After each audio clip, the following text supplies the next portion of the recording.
Subscribe to our channel by clicking the subscribe button. Click the bell button and enjoy the latest uploads from our channel. Question number 6, explain the term brittleness. Brittleness क्या होती है? तो the tendency of non metals to break into pieces after being beaten is called brittleness. Brittleness का मतलब है जब कोई भी नॉन मेटल्स बीट होने पर टूट जाते हैं, मतलब उनके जो पीसेस हैं वो अलग अलग हो जाते हैं, वो एकदम बिखर जाते हैं.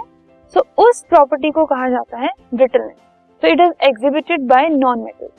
So that means non-metals को जब हम हैमर करेंगे या फिर किसी भी और चीज से बीट करेंगे तो वो शीट्स में कन्वर्ट होने की बजाय टूट जाते हैं. So this property is called brittleness.